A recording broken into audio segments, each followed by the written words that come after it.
Ni tak dengar ke? Hello? Ya cikgu, sekejap. Korang dah habis 2.2 tak silap cikgu. 2.2? Oh jauhnya dah. Oh korang dah habis, dah start. Tak silap lah cikgu, tak silap lah. Opening closing. So tak apalah, kalau masa kelas I kita start daripada awal balik boleh? Ya, start balik Boleh cikgu. So kalau chapter 1 tu dah terror lah. Kalau I cakap permanent tissue, ada 3 permanent tissue semua dah tahulah. Okay lah kan, ground tissue, vascular tissue, bla bla bla, epidermal tissue, function epidermal tissue. Ni I dah penat dah ulang balik ni. So kita pernah chapter tu. So sekarang kita masuk chapter tu, right? So this one, biology form 5. So ada 13 chapters. Again, you belajar, you always need tahu you belajar tentang mana. So dalam 13 chapters ni, you dah belajar organisation of plant tissues and growth. Alright, you belajar organisation. Ni yang you belajar hari tu. I just recall balik, just kalau macam, tak know. Okay, kalau you belajar pasal plant tissue, ada 2 jenis. Alright, satu permanent, satu meristematic. Satu permanent, satu meristematic. Satu epidermal tissue. Okay, kalau permanent tissue, ada epidermal tissue. So kalau epidermal tissue dia suruh tanya apa function epidermal tissue. Alright, permanent tissue juga ada ground tissue, PCS, remember? So ada parenchyma, collenchyma, sclerenchyma. So you kena tahu apa beza antara 3 ni.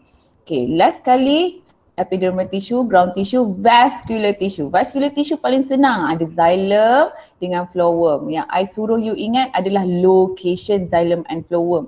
So kalau dia dekat leaf, xylem dekat atas. Kalau dia dekat stem, xylem kat dalam. Kalau bentuk dia macam plus macam ni, okay, maksudnya itu adalah xylem dekat root.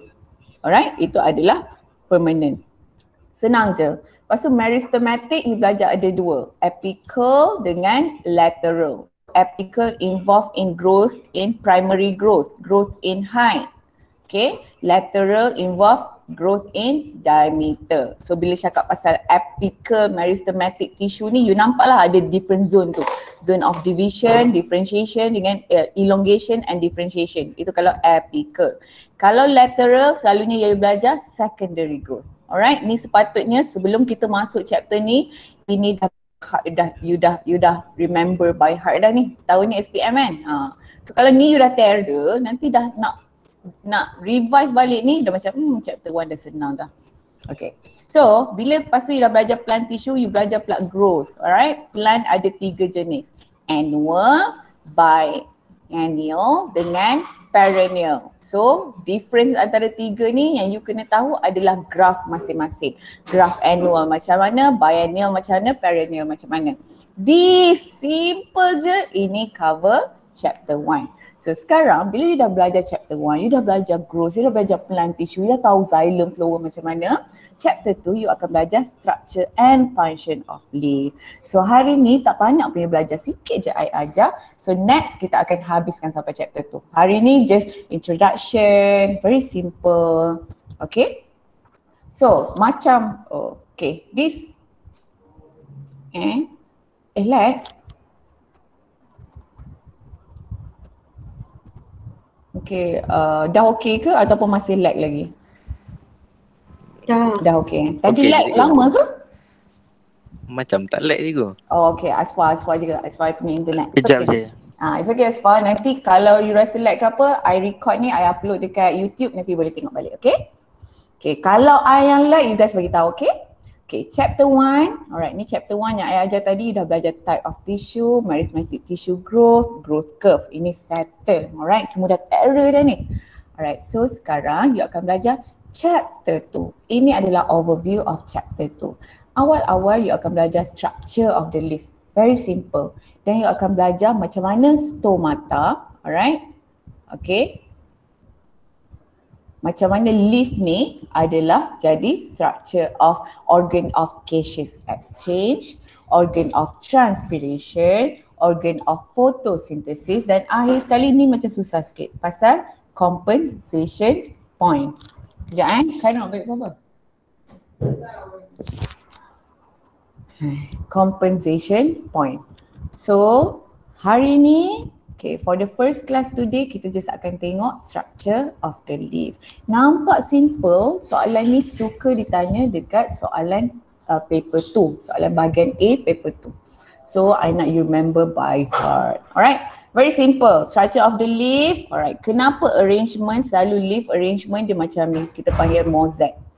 Alright, so jawapan kalau soalan tanya, soalan structure tanya, explain the arrangement of the leaf as shown in the picture.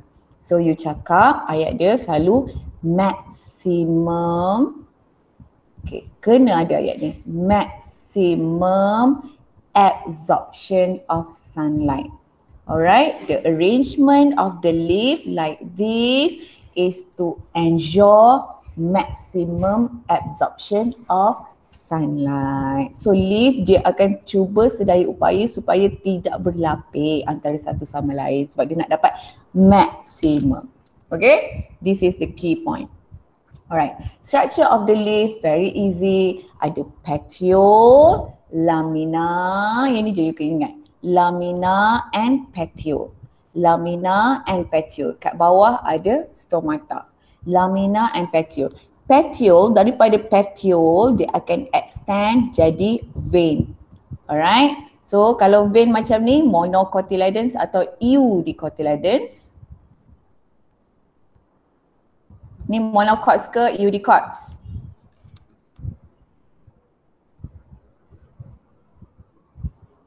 Hello?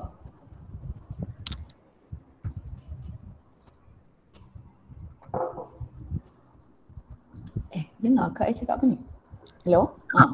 Monocots ke eudicots ni? Sekejap, I panggil nama lah. Eudicots, ya bijak. Alright, kalau monocotyledons dia punya apa nama macam ni kan, lurus, parallel vein. Right, kalau leaf network macam ni, itu adalah eudicots. Very simple. Cara senang nak ingat adalah macam tangan you. Alright, tengok tangan masing-masing. Okay, ini adalah you punya petiole. Alright, ini adalah you punya lamina. Senang je. Ini lamina, ini petiole. Nampak macam simple, tapi percayalah bila dah belajar sampai chapter 13 nanti you lupa dah mana satu lamina, mana satu petiole. So label. Sini lamina, ini petiole. Alright. LP. Alright. So remember dulu tangan ni, ingat dulu setiap kali kita cakap pasal leaf, structure of the leaf, tengok tangan you. Kenapa? Details kita akan tengok later. Alright, lepas sudah belajar outer structure of the leaf, alright, outer structure of the leaf, now it's time for you to learn the inner structure of the leaf. Very simple, inner structure of the leaf ada few composition that you need to know. Atas sekali is cuticle, alright. Atas bawah cuticle, upper epidermis, alright, epidermal cell, okay, upper epidermis. Kat sini ada lower epidermis, alright, palisade mesophyll, spongy mesophyll. So between palisade mesophyll and spongy mesophyll ada vascular tissue. Xylem dekat atas, phloem dekat bawah, dan bawah lower epidermal cells ada boleh jadi stoma. Alright, ni pernah belajar form 3 ke? Pernah belajar sains ke tak? Pernah. Pernah. So patut ingatlah dah kan? Dah tak payah tu sangat. So cara senang, I selalu ajar my student, cara senang untuk ingat all this structure is via your hand. Alright, tengok tadi tangan, tadi you ada tangan lamina kan? Ni tangan you tadi. Ni tangan Asfa. Okay, macam kaki. Alright, ni lamina. Sorry, ini petiole, ini lamina. Alright, you dah tahu lamina sekarang, tegakkan tangan you. Alright, you akan nampak this structure. Dekat kuku, alright, kuku ingat, kuku sepatutnya atas sekali kan. Kalau kuku you tak potong, you nampaklah kuku kat atas ni. So kuku kat atas sekali adalah cuticle. Right, cuticle, remember. Bawah cuticle, area atas ni, ingat jelas sendiri, alright, itu haruslah upper epidermis. So kena ingat upper epidermis ada covered by cuticle. Itu adalah function, structure of upper epidermis yang you kena remember. Alright, it covered by cuticle. Macam tangan you dekat atas ada kuku, cuticle. Dekat bawah, alright, ni bawah ni, alright, kena ingat dekat sini ada stomata. Stomata. Stomata adalah opening. Yang ni kena jangan tertukar. Alright, stomata. Ingat tak waktu you belajar organization of plant tissue, epidermal cell dia boleh differentiate, kan? Itu adalah satu structure of epidermal cell yang you kena ingat. Alright, dia boleh differentiate untuk perform specialized function. So kalau epidermal cell yang dekat root dia boleh specialize jadi root hair. So epidermal cell yang dekat leaf dia boleh specialize jadi gut cell. Alright, gut cell. Stomata adalah opening, gut cell yang control this opening. So kalau nampak soalan macam ni, ini gut cell, alright, dia tunjuk apakah tengah-tengah ni? Itu adalah stomata. Kalau dia tunjuk ni, ini bukan stomata, itu gut cell. Alright, okay, ni structure ni dulu.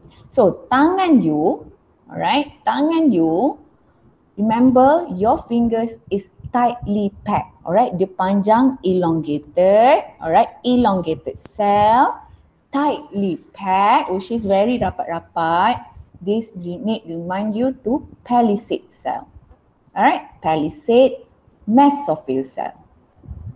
Okay, apa yang you kena ingat pasal palisade mesophyll cell ni? Dalam ni banyak chloroplast.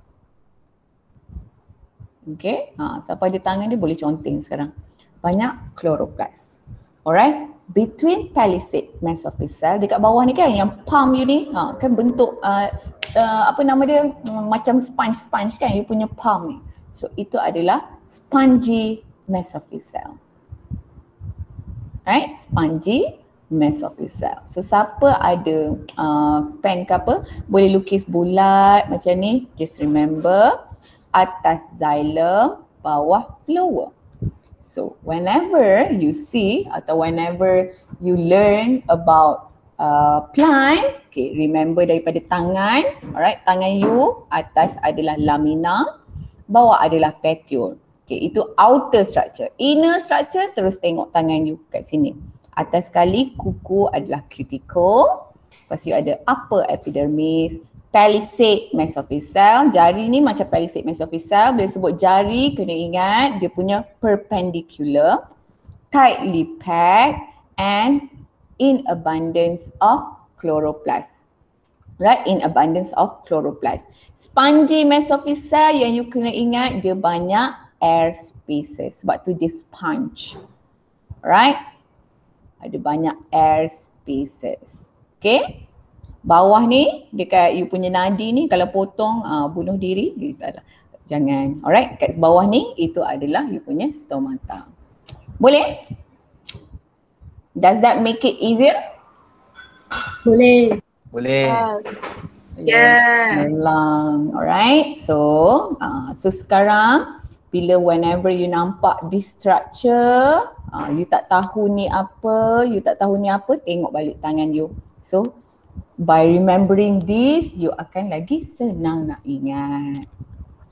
Okay, so bila you dah belajar structure of the leaf, the next thing is you need to know each function. Alright, apa function xylem kat sini, apa function phloem, apa function palisade. So this one ada dekat buku teks you.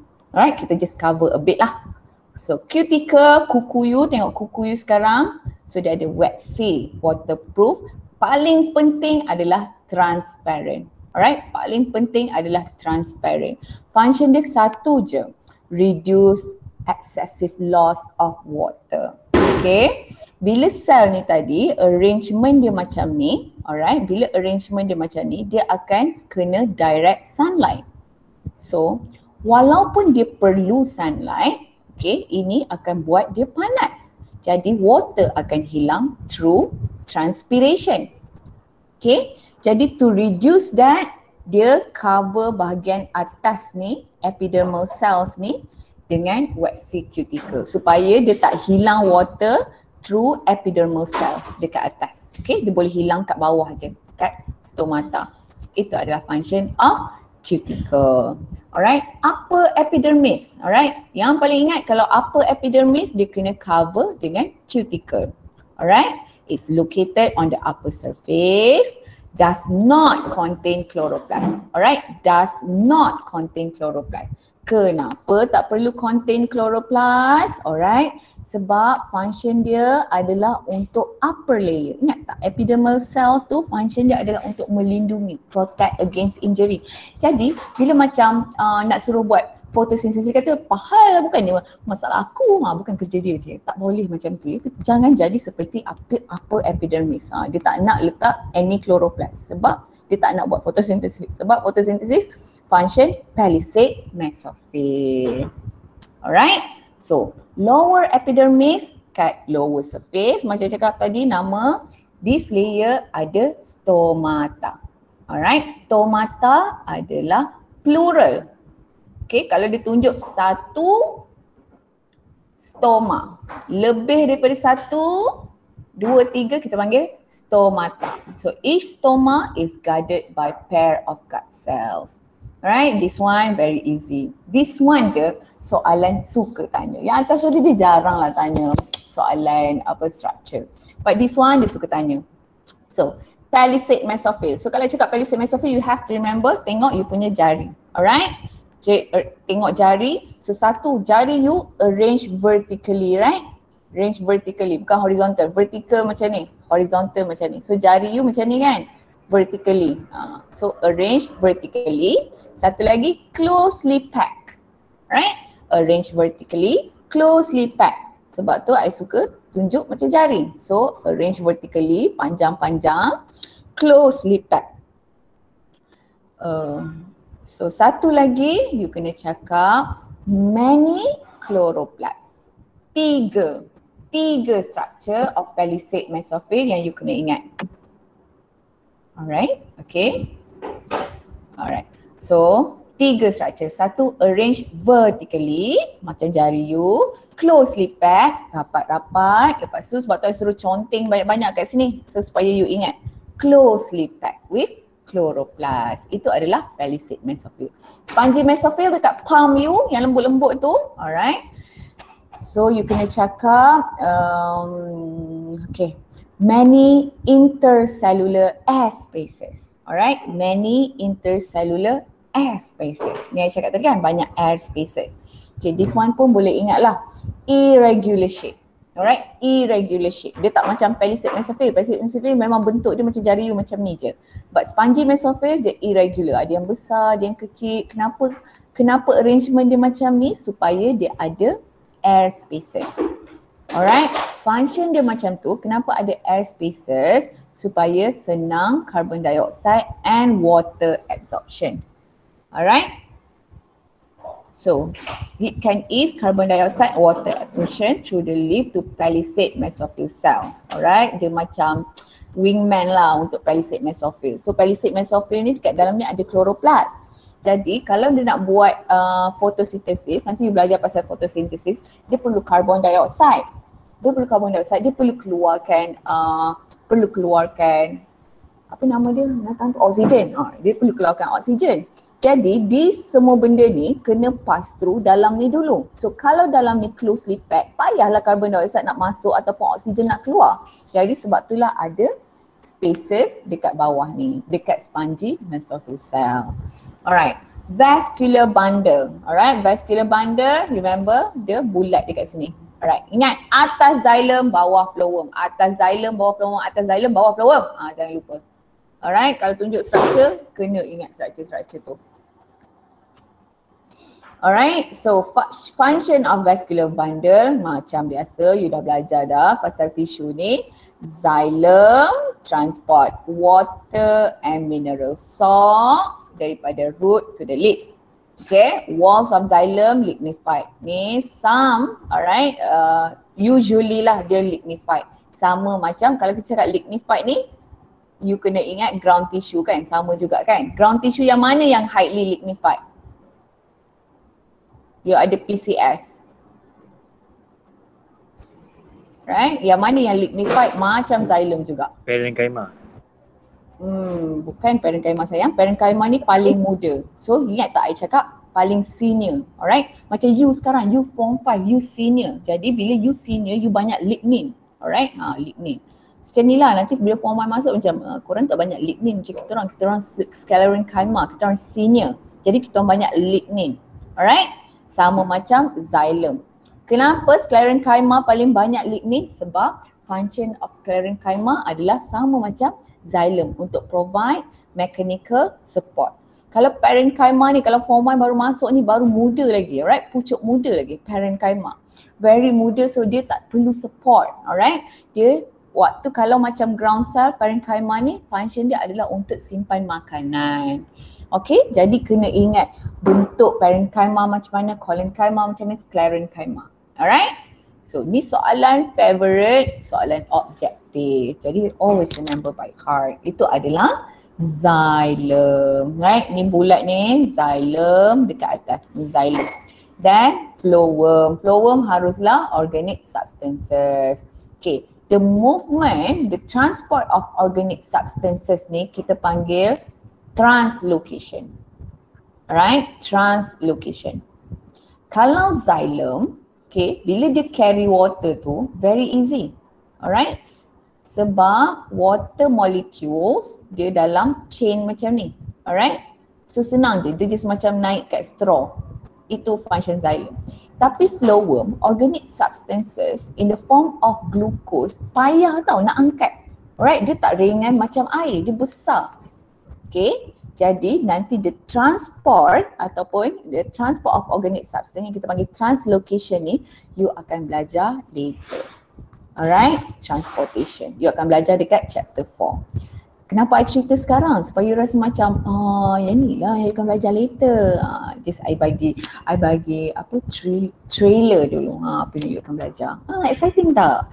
Tak menarik sangat kan? Boleh lah. Alright. So, bila you belajar pasal structure of leaf, kena ingat, alright, ada dua jenis. Ingat tak cakap kalau flowering plant ada dua. Satu monocot, satu eudicot. Alright, no longer dicot. Satu lagi eudicot. Alright. So, structure of dua monocots and eudicot berbeza. Yang paling penting adalah, alright, paling penting adalah kalau monocot, you akan jumpa stoma juga dekat atas. Alright, you akan jumpa stoma dekat atas. Kenapa? Sebab monocot dia tak perlukan pembesaran yang besar sangat. Alright? Jadi water dia tak kisah kalau hilang dekat area stoma. Maybe. Alright? This is what I think. Tapi mungkin you boleh study later. Kenapa structure monocot leaf berbeza dengan eudicots. I'm just like showing the difference. Alright? So monocot, stoma ada dekat atas. Tapi eudicots, stoma hanya ada dekat bawah sahaja. Alright, you takkan jumpa stomata, selalu you takkan jumpalah stomata dekat atas. Selalunya hanya ada dekat bawah sahaja. Dia memang jaga dia punya stoma. Alright, lagi satu, untuk monocot leaf, okay, upper epidermis dia nipis. Alright, upper epidermis dia nipis. Tapi untuk eudicot, upper epidermis dia tebal as compared to monocots. Okay. So ini adalah difference between the structure of monocot leaf and eudicot leaf. Selalunya soalan dia jarang tunjuk ni, alright, dia jarang tunjuk structure of monocot leaf, dia suruh identify mana palisade, alright. You tengok monocot leaf ni pun tak nampak beza antara palisade mesophyll dengan spongy mesophyll. It's just a bunch of stomata dalam air spaces, alright. Tapi kalau dicot leaf, you boleh nampak, alright, ini adalah palisade, alright, structure palisade, arrangement dia macam ni, alright, tightly packed. Bawah ni boleh nampak banyak air spaces, yang ini adalah spongy mesophyll. Jadi tak syok kalau dia tanya soalan monocot selalunya, jadi dia akan tunjuk soalan eudicots. Alright, so structure tangan yang I tunjuk tu refer to structure of eudicot. Okay. Very easy, so far so good. Alright. So ini adalah the difference between monocot and dicot. Alright. This one tak cover much dalam you punya syllabus. Alright. Dia tak tunjuk sangatlah beza antara monocots and dicots. Tapi soalan sekarang dia suka tanya K-byte. Okay, you dah belajar pasal Unicode semua benda ni, sekali dia tanya pasal monocode. You macam gelabah tak prepare. So just belajar ni je lah. Alright? Okay. Okay, so chapter 2 awal-awal you dah belajar structure of the leaf. Hari ni you akan belajar macam mana leaf ni boleh jadi the main organ for gaseous exchange, organ for transpiration, organ for photosynthesis. Semua ni very easy. Hari ni kita cover ni je dulu. Alright? Lepas habis cover ni dulu, hari Rabu kelas kita habiskan semua ni. Right? Hari ni I tak nak you terkejut macam tu. Dah lah dapat tertukar cikgu baru sebelum ni, best. Dia belajar cikgu Daliza. Sebenarnya dapat cikgu Aira pada muka. Okay. Okay ya, leaf structure. So ini adalah overview. Alright? External ni tadi you dah ingat mana satu lamina, mana satu petiole. Internal, nak ingat internal, boleh tengok you punya tangan balik. Alright? So, leaf function. Okay, leaf function, awal-awal you akan belajar function. Kenapa I tulis macam ni? Sebab dia boleh jadi soalan esei. Alright? Using your understanding on leaf, explain its function. Alright, 10 markah. Kalau soalan esei, bahagian B. Using your understanding on leaf structure, let's say, explain its function. So kenalah explain ada 3 function. 1 untuk gaseous exchange, leaf untuk gaseous exchange. 2 untuk transpiration. 3 untuk photosynthesis. Okay? So hari ni kita tengok ni je dulu. So bila kita cakap pasal gaseous exchange, alright, pokok bila dia respire, alright, bila dia nak bernafas, dia masih menggunakan oksigen. Okay? Tapi bila dia undergo photosynthesis, dia akan gunakan carbon dioxide dan keluarkan oksigen.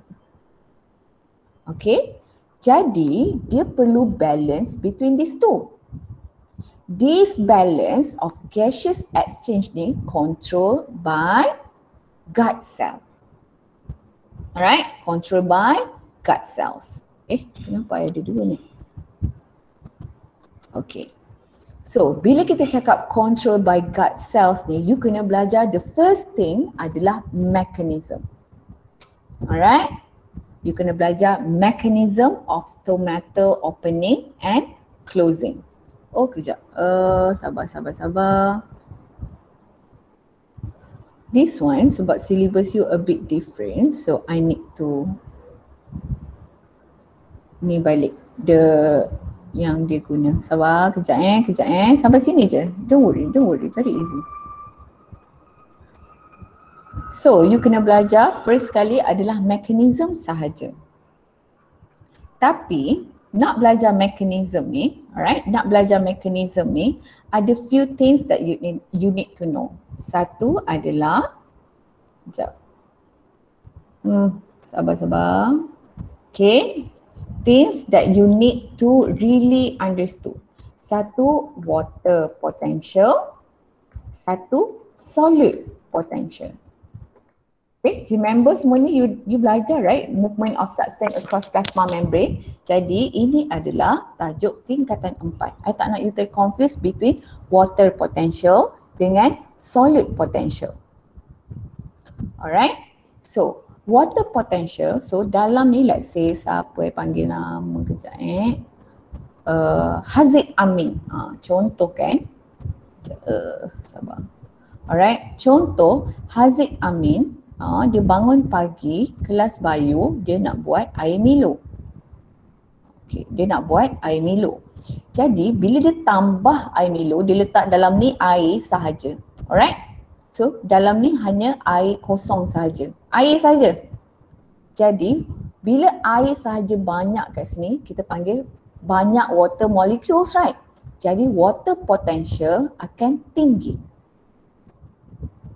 Okay, tapi ada solute tak dalam ni? Tak ada Milo, jadi tak ada solute. Bila tak ada solute, alright, Milo adalah solute. Solute ni adalah bahan terlarut. Bila tak ada Milo dalam ni, jadi solute potential dia akan rendah. Air sahaja. Tapi Haziq Amin decided that tak bolehlah bangun pagi dia nak minum air je, dia nak kena minum, berikan tenaga sebab dia percaya kepada advertisement macam tu. Jadi dia akan tambah Milo dalam ni. Bila dia tambah Milo dalam ni, alright, okay. Bila dia tambah Milo, right, Milo dia warna merah. Okay. Bila dia tambah Milo, solid potential akan tinggi. Okay, solid potential akan tinggi. Tapi water potential akan rendah. The amount of water molecules akan rendah. So this one you need to understand sebelum kita belajar pasal opening and closing of stomata. Okay, faham dulu apa beza water potential and solid potential. So sekarang ni, right, nak study pasal opening dengan closing of stomata, right, stoma satu, right, nak study pasal opening and closing of stoma, ada dua things yang you need to know, right. Satu adalah potassium ion, yang influence the opening and closing ada dua.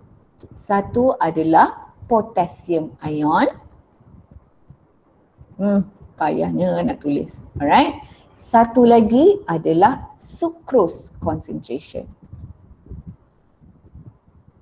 Satu potassium ion, satu sucrose concentration. Okay, so macam mana stoma daripada tutup jadi besar, daripada close jadi buka. Okay, the sense dia perlukan buka stoma dia, mungkin sebab waktu tu cuaca terang jadi dia perlu banyak carbon dioxide, jadi dia akan keluarkan stoma dia. Alright, ataupun dia rasa panas jadi dia nak sejukkan diri dia, dia pun akan buka stoma dia. Alright, so macam mana dia opening ni, you kena belajar mechanism. Untuk belajar macam mana dia tutup kawan buka, ada dua faktor yang pengaruhi, two factors that influence. One is potassium ion, one is sucrose. Alright, so awal-awal, so potassium ion hanya dekat luar, hanya ada dekat lower epidermal cells. Okay, bila plant ni sense that dia perlu buka stoma dia, so potassium ion akan diffuse into gut cell. Okay, dia akan move into gut cell. Kita diffuse water. Alright, so dia akan move into gut cell, enter gut cell. Jadi macam case Haziq Amin tadi, okay, daripada awal-awal tak ada, so bila potassium ion masuk dalam ni, so solid potential akan tinggi. Right? So nombor satu, potassium ion K+, enter. Okay. Nombor dua, it cause solid potential akan tinggi. So bila solid potential tinggi, apa akan jadi dengan water potential? Okay, nombor tiga, haruslah water potential decrease. Okay, so solid potential increase, water potential decrease. Alright, bila dah water potential decrease, okay, you ingat tak you belajar hypotonic, hypertonic semua tu? Okay, bila water potential decrease, maksudnya kat dalam ni lagi concentrated. Ingat tak, dia lagi pekat. Milo dia tu pekat sebab banyak sangat Milo. Samalah, gut cell ni dia akan, concentration dalam dia akan sangat pekat sebab banyak sangat potassium ion dalam tu. Bila ni pekat, water molecules dekat surrounding cell dia macam, mana Acik pekat? So dia akan masuk, alright? Water molecules diffuse into the gut cell, alright? Water molecules diffuse into the gut cell. Alright, kalaulah di soalan suruh tanya explain the mechanism of opening of stoma, ini yang perlu ada. All this point ni perlu ada. Alright, water molecules diffuse into the gut cell. Alright, water molecules diffuse into the gut cell. Markah kelima teka apa? Kalau you cakap diffuse of water molecules, kena ada ayat ni. Cepat, sama je. Macam you belajar form 4 pun, kalau I cakap hypertonic, hypotonic, kena ada ayat ni. Water molecules diffuse in, diffuse out. Apa benda? By osmosis. Oh my god, bijak. Alright. Okay, by osmosis. Markah kelima adalah By osmosis. Okay. So bila dah water molecules diffuse, markah terakhir you kena cakap, alright, guard cell become turgid. Alright, guard cell become turgid. Right, turgid maksudnya segah, dia kembung. Bila kembung, alright, guard cells, look at guard cells. Alright, sama juga, ini adalah soalan sama macam soalan form 4. Okay, guard cell bentuk dia macam ni. Alright, okay, ni guard cells. Okay, yang you kena tahu dekat guard cells ni, kenapa dia boleh bentuk dia macam ni, sekat dalam ni, alright, dalam ni dia ada thicker epidermis. Alright, thick, tebal, epidermis yang tebal. Thick epidermis as compared to inner epidermis. Right? This one is impermeable to water. Right? Water tak pass through sini. Kat sini boleh water masuk. Jadi bila macam ni, so macam ni kan. So dalam ni tebal, kat sini. Jadi bila water molecules masuk dalam ni by osmosis, markah pertama dia terjit dulu, dia kembung dulu. Alright? Dan bila dia kembung, dia akan mengembung macam ni. So markah terakhir, guard cell terjit and curve outward. Alright? Curve mengembung outward. Okay. Kalau soalan tanya kenapa guard cell ni dia curve outward. Alright, kenapa dia curve outward macam ni? Sebab dekat dalam ni epidermis dia lagi thick as compared to inner. Kalaulah tak ada difference between the thickness of epidermis kat dalam dengan kat luar, so kalau dia kembung dia akan jadi macam ni. Macam mana stoma nak buka kan? Tak boleh. Jadi dibuatlah kat sini lagi thick, kat sini lagi thin. Jadi bila dia kembung dia akan structure dia macam ni. Alright. So now you know why stoma, right? Why guard cell curve like this. Cikgu, sekali lagi cikgu, kenapa curve outward? Alright, okay. You ingat tak kalau soalan, kejap I cakap, sabar. You ingat tak kalau lah soalan, contohlah dia kata dia masukkan satu strip of plant strip. Selalu dia guna apa lah? Let's say cucumber lah. Let's say cucumber. Dia cakap kan, let's say ini belum you buang dulu apa yang I cakap macam tadi. So ingat, ini soalan yang you dah belajar waktu form 4. Okay, cucumber strip, lepas tu dia cakap dekat sini masih lagi ada cucumber punya kulit. Cucumber, kulit-kulit yang tak buang lagi. Alright, epidermis dia tak buang lagi dekat sini. Dan you tahu epidermis adalah impermeable to water. Maksudnya water tak boleh masuk ni. Kalau ada H2O ni dia nak masuk, dia macam tak boleh masuk. So dia akan masuk sini. Alright. So water tak boleh masuk through epidermal yang kat luar ni. So soalan dia akan tanya you. So let's say ini adalah hypotonic solution. Okay. Okay, hypotonic solution. So masuk dalam hypotonic solution, so soalan A, okay, apa akan jadi? Adakah dia akan jadi macam ni? Ataupun B, dia akan curve outward macam ni? Okay, ataupun C, dia akan curve inward. Ingat tak? Ini adalah soalan paling famous, objektif. So macam mana nak tahu macam ni? Alright, ingat tak? Kalau I cakap hypotonic solution, ingat hippopotamus. Alright, hippopotamus. Maksud dia, apa yang akan masuk dalam ni, dia akan jadi gemuk macam hippopotamus. Alright? Jadi, macam mana dia boleh jadi gemuk? Sebab hypotonic solution, dia lagi banyak water molecules. Jadi, water molecules akan masuk dalam ni. Bila water molecules masuk dalam ni, kat sini tak boleh kan? Kat sini adalah impermeable. Jadi, dia lagi thick. Jadi yang akan mengembang adalah bahagian kat sini sahaja. So dia akan mengembang macam tu. Yang belah sini dia macam tak affected sangat sebab dia punya epidermal cells dia tu teguh macam tu. So dia macam tak terkembang as compared to belah sini. Jadi jawapan dia adalah ini, B. Remember? Alright. Tapi kalau ini adalah hypertonic solution, okay, hypertonic solution maksudnya kurus kan? Hyper, kurus. Jadi water molecules yang dalam ni akan diffuse out. Jadi bila diffuse out, dia akan diffuse belah sini. Right? Yang akan mengecil belah sini. So bila dia diffuse, dia akan macam membongkok macam tu. Tak, sorry. Bila dia akan diffuse, dia akan, yang ni lah dia akan membongkok macam tu. Maksudnya kat sini dia macam makin layu sebab water dah makin turun out macam tu. So kalau masuk hypertonic solution, dia akan jadi C. Hypotonic solution, belah sini gemuk, dia akan mengembang, dia akan jadi B. Right, ini adalah basic kalau you nak tahu pasal macam enlargement of this cell bila masuk dalam hypertonic dengan hypotonic.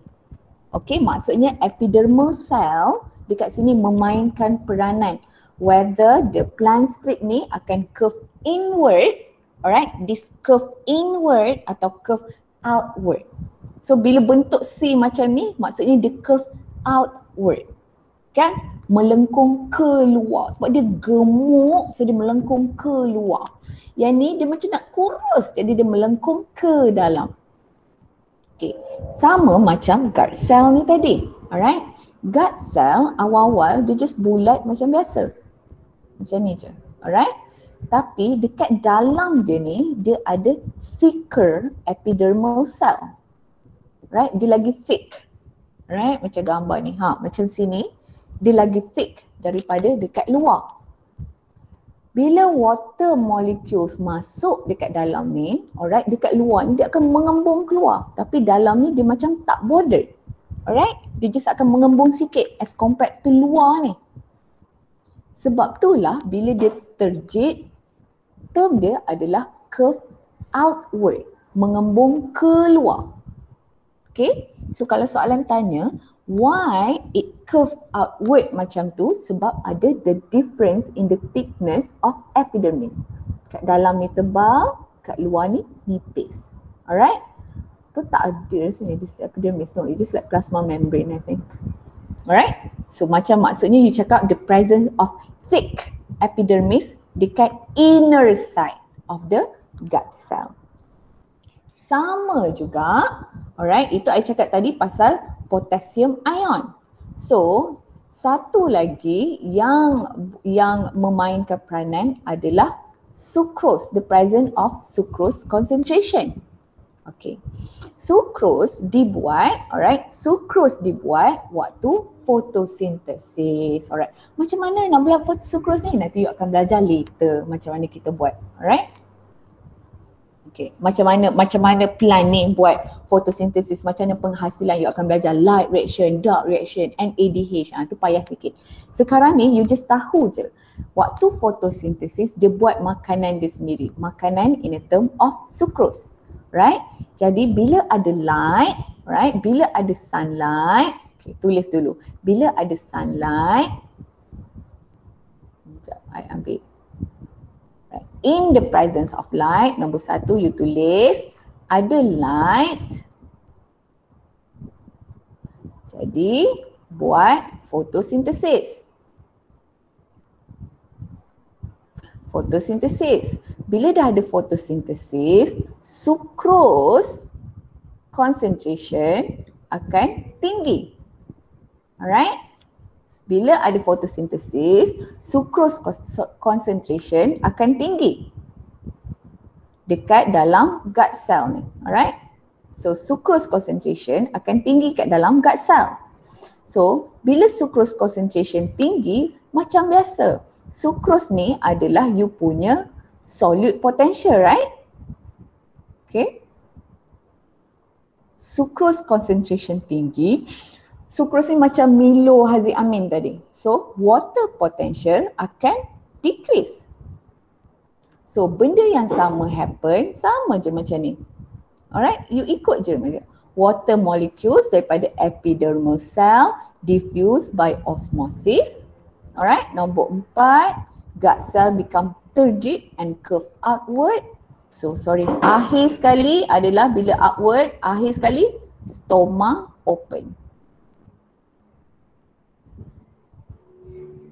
Okay, sama je. Ayat dia sama je. Okay, again. So explain the mechanism of opening of stoma. So you kena ingat kalau cakap mechanism of opening of stoma, you kena tahu ada dua faktor yang mempengaruhi. Satu, concentration of potassium ion. Satu lagi concentration of sucrose. So kalau cakap concentration of potassium ion saja, alright, kalau cakap potassium ion sahaja, okay, gut cells memang dia akan uptake, dia memang akan ambil potassium ion. Sebab epidermal cell ada banyak ni potassium ion. Jadi gut cell when they decided dia nak buka stoma dia, dia akan uptake, dia akan ambil potassium ion. Bila potassium ion enter gut cell, alright, solute potential akan increase.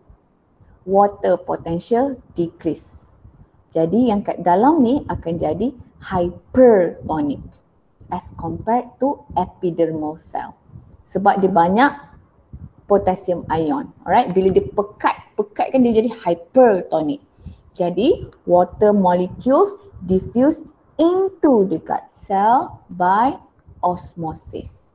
Right, bila water molecules masuk, you kata gut cell become turgid and curve outward. Have to remember curve outward. Alright, akhir sekali the curving of the gut cell causing stoma to open. So kalau sucrose solution macam mana? Sama sahaja. Cuma point dia you kena tulis the point first adalah alright, light. Bila ada the presence of light, so gut cell carry out photosynthesis causing the concentration of sucrose tinggi. Okay, sama dekat sampai part ni. Lepas tu explain je water potential decrease, water molecules diffuse, bla bla bla bla bla.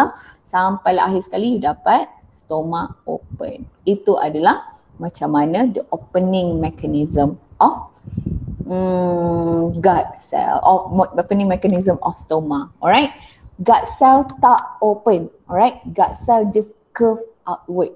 Stoma yang open ataupun close based on the structure of gut cell. Alright, itu adalah opening. Sekarang ni closing. Closing sama sahaja. Alright, bila dia nak close, you kena tengok dua perkara juga.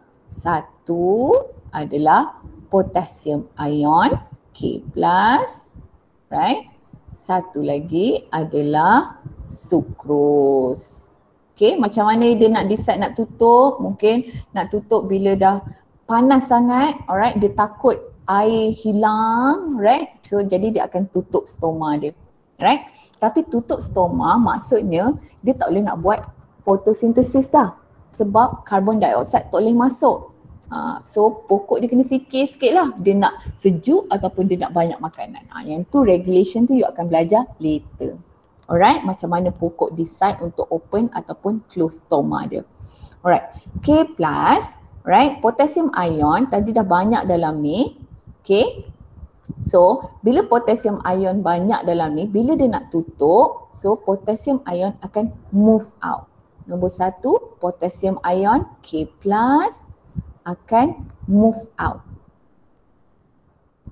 Right, bila dia dah move out, maksudnya dekat dalam ni, kalau Milo, you bayangkan dah buat Milo tadi, Milo tu keluar.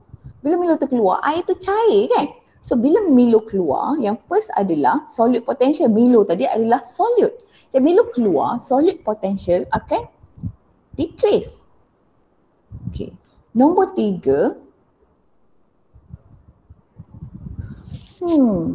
Sekejap water potential decrease, solute potential decrease. Oh ya. Sorry. Alright.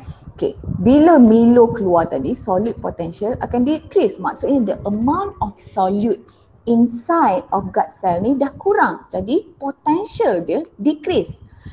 Bila Milo keluar ataupun potassium ion ni tadi keluar, causing water potential dalam tu ada banyak air je. Alright, you bayangkan dalam satu cawan yang penuh Milo tadi, Milo keluar. Penat you beli, alright? So dalam ni akan banyak air je. So water potential akan increase balik. Sebab dalam ni dah banyak water je. Sama macam ni. So bila K plus keluar, dalam ni solid potential akan decrease, water potential akan increase.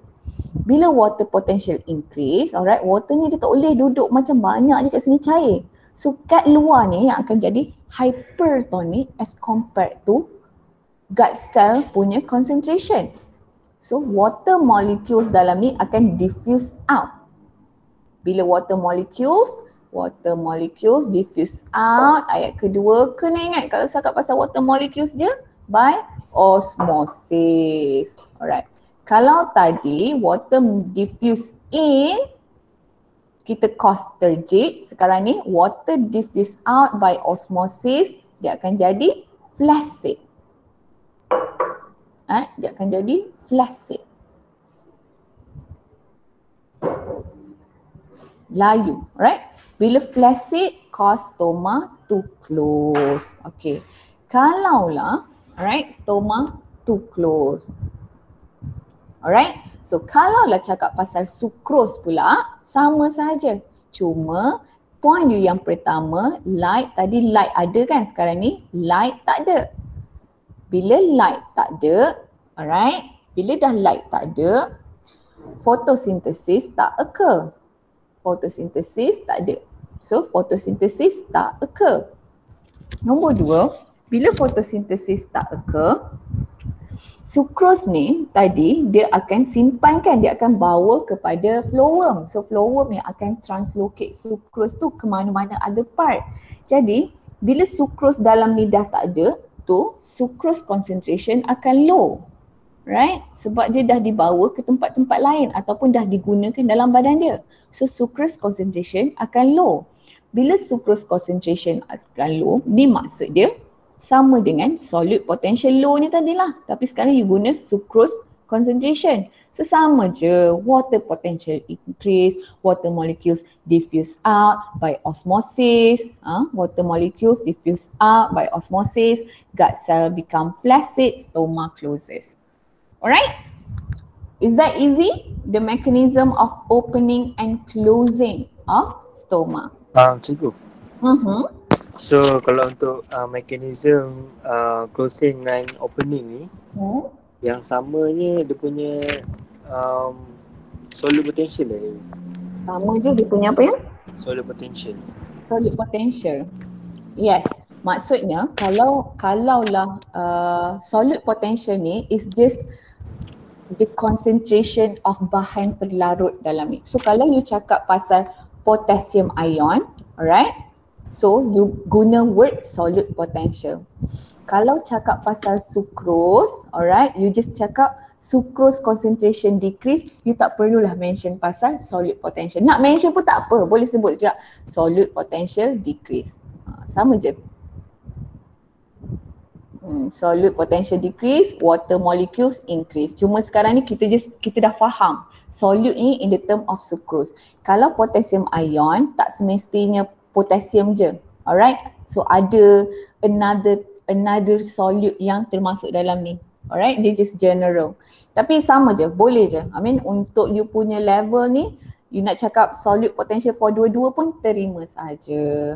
Cuma beza dia satu je. Kalau sucrose cakap pasal sucrose concentration, kena mention pasal ada light photosynthesis buat ke tak. Alright? So kalau sucrose tak ada light, tak ada photosynthesis, sama je blah blah blah, happen sama macam potassium. Kalau opening, alright, cakap pasal sucrose, ada light, ada photosynthesis, sucrose tinggi, bolehlah solute potential increase, water potential decrease, sama sahaja. Cuma this mechanism I really nak you to remember. So ini patutnya ada dalam buku notebook masing-masing. Alright? Cuba kalau tulis dalam notebook tu guna guna chart flow, right? This one. Right? Maksudnya tulis, lepas tu next apa jadi, tulis, next apa jadi. Kenapa I suruh you buat macam ni? Sebab kalau soalan essay nanti, okay, ini you just buat nota kat tepi tau. Baru you jawab essay you macam biasa. Alright, kalau buat macam ni salah soalan essay. Ni tak boleh tu buat essay macam ni. Alright, flow map macam ni helps you punya minda untuk organize.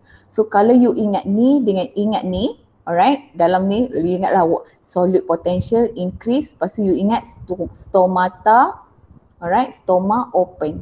So you tak ingat apa happen kat dalam bawah-bawah ni. Alright, by organizing your thought dalam these sequences, you akan senang nak recall daripada you hafal ayat-ayat panjang-panjang macam ni. So kalau you organize thought you macam ni, you akan guna less space dalam otak you, alright, supaya banyak lagi boleh masuk. Banyak lagi kan nak masuk kimia lagi.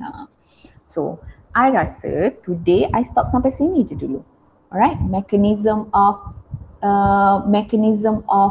stoma open dengan close saja dulu. So next class kita akan tengok, alright, macam mana leaf boleh jadi organ for transpiration, organ for photosynthesis, and what does it mean by compensation point.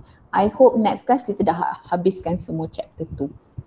Alright, chapter 2 ni very easy once you understand the mechanism of stomatal opening and closing. Sebab tu I focus more on mechanism ni. Lepas ni kalau you belajar bla-bla-bla ni dah senang je tak? Alright, boleh?